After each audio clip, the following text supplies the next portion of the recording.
अप्पू और उसकी दादी छत पर थे। अप्पू की नानी अक्सर उसे जीवन की सच्ची कहानियां सुनाया करती थी। दादी उसे वह घटना सुना रही थी जब उनका शहर सुनामी के चपेट में आ गया था। अप्पू की आंखें आंसुओं से भरी थीं। किस बात ने उसे रुला दिया? आइए देखते हैं। इस पाठ में आप प्राकृतिक घटनाओं के संबंध में जानेंगे। उद्देश्य। इस पाठ के अंत में आप निम्नलिखित सीखने में सक्षम हो जाएंगे। विभिन्न प्रकार की प्राकृतिक आपदाओं की सूची बनाने में, प्राकृतिक आपदाओं के कारण मानव जीवन पर पड़ने वाले प्रभावों का वर्णन करने में, आपदा प्रबंधन योजनाओं और सुरक्षा नियमों को जानने में। प्राकृतिक आपदा। प्राकृतिक आपदा से आशय पृथ्वी की प्राकृतिक प्रक्रियाओं के कारण होने वाली एक बड़ी घटना से है। इसके उदाहरणों में बाढ़, तूफान, बवंडर, ज्वालामुखी विस्फोट, भूकंप, सुनामी और अन्य भूगर्भीय प्रक्रियाएं सम्मिलित हैं। विभिन्न प्रकार की प्राकृतिक आपदाएं। भूकंप से आशय भूपर्पटी के भीतर हुई गतिविधियों के कारण धरातल में हुए आकस्मिक तीव्र कंपन से है। भूकंप की तीव्रता एक यंत्र द्वारा मापी जाती है जिसे सिस्मोग्राफ के नाम से जाना जाता है। रिक्टर ने भूकंप द्वारा उत्पन्न कंपीय तरंगों की प्रचंडता अथवा तीव्रता को मापने के लिए एक पैमाना तैयार किया। इसे रिक्टर स्केल के नाम से जाना जाता है।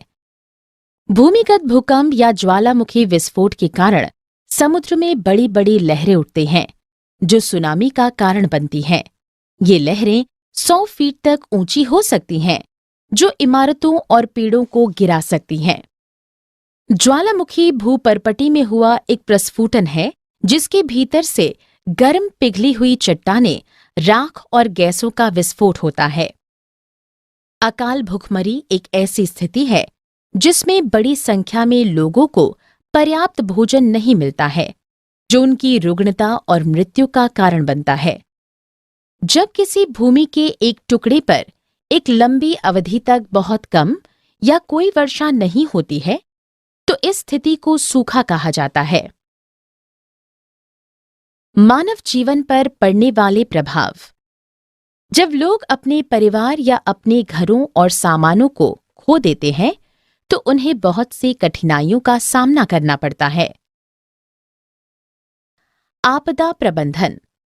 आपदा प्रबंधन से आशय उन सभी उपायों से है जो प्राकृतिक अथवा मानव निर्मित आपदाओं से जीवन तथा संपत्ति की सुरक्षा तथा संरक्षण के लिए उठाए जाते हैं।